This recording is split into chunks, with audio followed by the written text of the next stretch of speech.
안녕하세요, 혼선생입니다. 이번 시간에는 유리함수를 자세하게 들여다보는 시간을 갖도록 하겠습니다. 이전 영상에서 유리함수와 무리함수를 간략하게 표현해 놨는데, 그것을 기반으로 해서 문제를 어떻게 찾을까, 어떤 힌트를 보고 이 부분인지 어떻게 대응을 시킬까 라는 점과, 문제를 풀면서 유형마다 조심해야 되는 포인트들이 있습니다. 그래서 그 포인트, 이 두 가지를 중심으로 자세하게 한번 들여다보도록 하겠습니다. 첫 번째, 첫 번째로 볼 거는 부분 분수입니다. 자, 이 내용은 이전 영상에 정리해 줬던 표를 기반으로 순서대로 맞춰서 하는 거니까 여러분들 그 표를 참고하면 좋을 것 같습니다. 자, 부분분수. 부분분수는 자, 예시를 보는 게 좋겠죠. 일단 문제 찾는 방법은, 부분분수는 너무나도 극명하게 문제의 유형에 보입니다. 부분분수는 분모의 곱을 두 개의 분수로 나누는 과정입니다. 그래서 문제 찾는 것은 어렵지 않을 것이라고 판단이 되고, 부분분수의 포인트를 짚어주도록 하겠습니다. 선생님은 공식을 외우지 말라고 했습니다. 공식을 외우지 말고, 부분분수의 의미는 분수를 두 개로 찢는 데에 있다 라고 해서, 부분분수 문제가 판단이 되면 무조건 그냥 찢습니다. 찢을 때 조심해야 될 포인트가 하나 있습니다. 예시를 한번 봅시다. 8분의 1 더하기 24분의 1 더하기 48분의 1 더하기, 자, 이런 식으로 예시가 나옵니다. 그러면 일단 부분분수는 분모의 곱수로 이루어져 있으니까 규칙에 맞춰서 두 개의 곱수로 표현해야 되겠죠. 8분의 1은 2 곱하기 4분의 1, 24분의 1은 4 곱하기 6분의 1, 48은 6 곱하기 8분의 1. 자, 물론 지금은 예시를 통해서 숫자를 이쁘게 놨지만, 숫자가 이쁘게 안 나와서 여러 개를 구해야 될 경우도 있으니, 이 과정부터는 여러분들이 노력을 해서 답을 찾아야 됩니다. 안 되겠지가 아니라 노력을 해서 숫자를 구해봐야 한다라는 겁니다. 자, 그럼 이게 부분수로 어떻게 바뀌냐, 어떻게 찢어지냐? 2분의 1 빼기 4분의 1, 4분의 1 빼기 6분의 1, 6분의 1 빼기 8분의 1. 이렇게 되면 사라지네, 보입니다. 사라지네, 사라집니다. 그럼 앞에 2분의 1이 남고 맨 뒤에 뭐 하나가 남겠죠. 근데 여기서 포인트는 뭐냐면은, 선생님이 공식을 쓰지 않았기 때문에 거꾸로 통분해서 검산을 해야 됩니다. 무슨 소리냐면, 우리는 이 8분의 1을 똑같은 8분의 1인데 그냥 바꿔서 표현했을 뿐입니다. 여기도 마찬가지로 8분의 1을 밑에 식으로 똑같이 바꿔서 표현했을 뿐입니다. 근데 밑을 통분해보면 4분의 2 빼기 4분의 1, 계산하게 되면 4분의 1, 8분의 1이 아닌, 부족한 걸 보니까 앞에 2분의 1이 더 필요합니다. 또 두 번째 것도 마찬가지로 계산해보면 다 2분의 1이 필요합니다. 그래서 통분을 해서 얘네들이 다 2분의 1을 해줘야 된다. 이거 실수하는 사람들이 엄청나게 많습니다. 그래서 부분분수는 문제 판단하는 건 쉽습니다. 하지만 포인트는 찢고 나서 통분해서 검산해 줘야 됩니다. 물론 공식을 외워가지고 공식에다 대입을 해도 됩니다. 선생님한테 배운 학생들은 이렇게 하라고 알려줬습니다. 그래서 이 부분을 조금 조심을 해야 됩니다. 자, 두 번째, 번분수입니다.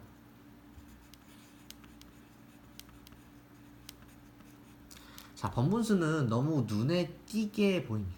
번분수가 뭐냐? 분수분의 분수입니다. A분의 B 분의 C분의 D. 자, 그러면 이렇게 안에 있는 것들끼리 곱해서 새로운 분모가 되고 밖에 있는 것들끼리 곱해서 새로운 분자가 됩니다. 이게 번분수의 의미입니다. 근데 유리함수 단원에서는 번분수 문제가 어떻게 나오냐?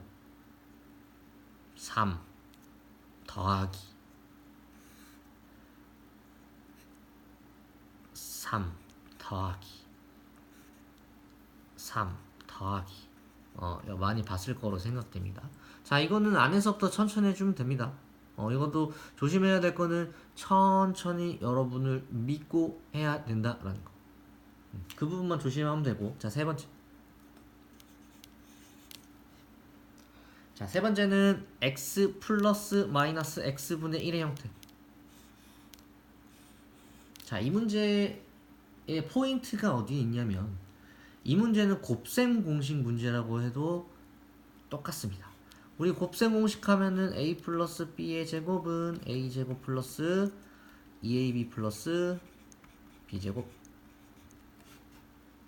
근데 이 x 플러스 x분의 1을 제곱하게 되면 요 ab가 1이래. 이게 포인트, 이게.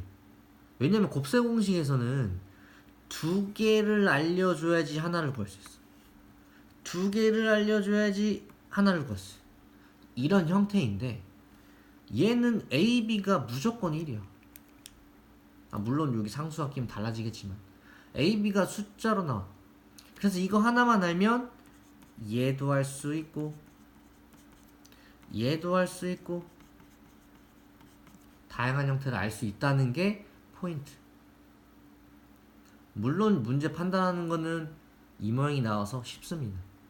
자, 근데 여기서 조심해야 될 거 뭐냐면 이 모양을 찾았어. 근데 문제에서 이 모양을 안 주어졌네. 자, 문제에서 이걸 물어봤습니다.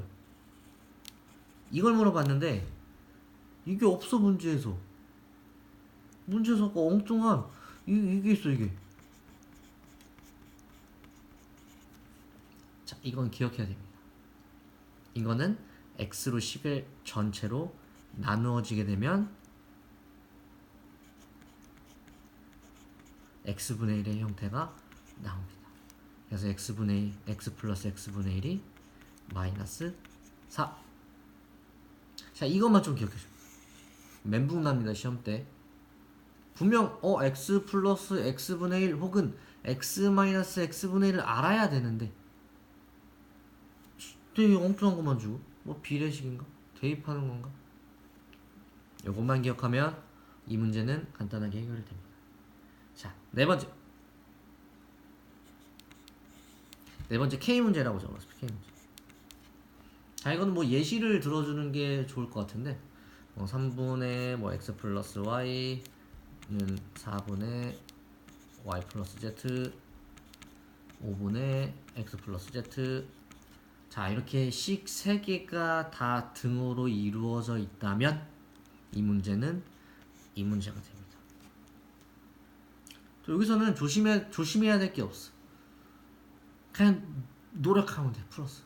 그래서 이 부분은 여러분들이 K라는 문제로 생각을 하고 많은 문제를 풀면서 많이 접해보고 식을 간단하게 만드는 연습을 많이 해봤으면 좋겠습니다.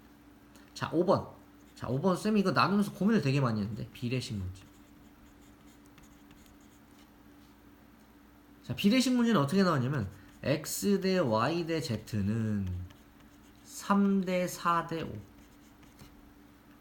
선생님, 비례식은 2개 대 2개 아닌가요? 그래서 내양의 곱은 외양의 곱과 같다 아닌가요? 3개면 어떻게 해요? 자, 3개면 똑같이 3번 해주면 됩니다. 그러면 3z는 4y는 5x. 3개의 식이 등호로 이루어져 있네. 얘도 K 문제. 그러니까 비례식이라는 거는 K 문제에 대한 하나의 과정이라고 생각해 주면 될 것 같습니다. 다음 6번 활용. 자, 활용은 쌤의 모든 학생들은 활용 문제를 잘 안 합니다. 자, 왜냐면 활용이라고 해서 학생들 되게 쫄아. 되게 무서워해. 시작도 못하게. 근데 이 활용이 왜 나오는지만 알면 그냥 쓰기만 하면 답이 나옵니다. 자, 무슨 소리냐면은 활용은 뭐를 활용하는 거냐면은 유리함수를 활용하는 게 아니라 실생활 다른 부분을 활용해서 유리함수를 만드는 겁니다. 다시 말해서 유리함수를 풀어내는 게 아니고 유리함수를 만들어내는 게 그냥 활용. 그 이후 위에 나온 5가지 방법으로 유리함수를 풀어내는 게 활용이에요.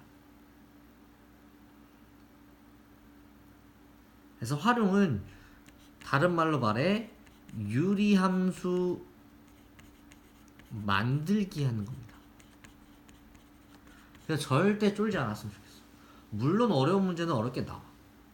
근데 뭐 삼각형의 넓이 혹은 원기둥의 부피 이런 거 우리 다 배웠으니까 표현할 수 있잖아. 그러니까 표현만 해주는 거야.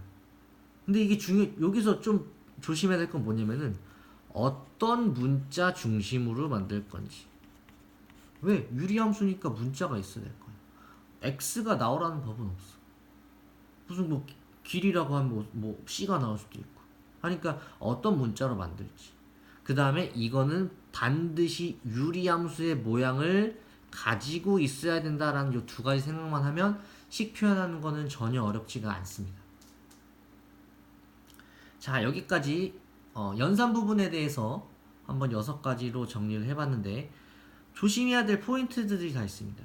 자, 이 6가지는 문제에서 찾아내기가 너무나도 쉬운, 너무나도 극명하게 표현되어 있는 거라서 문제 찾는 거는 어렵지 않는데 문제의 포인트들만 잘 짚으면은 문제를 해결하는데 엄청나게 수월해질 겁니다. 잘 풀 수 있을 뿐만 아니라 효과적으로 방법을 간추릴 수 있게끔 되게 효율적으로 문제를 풀 수가 있을 겁니다.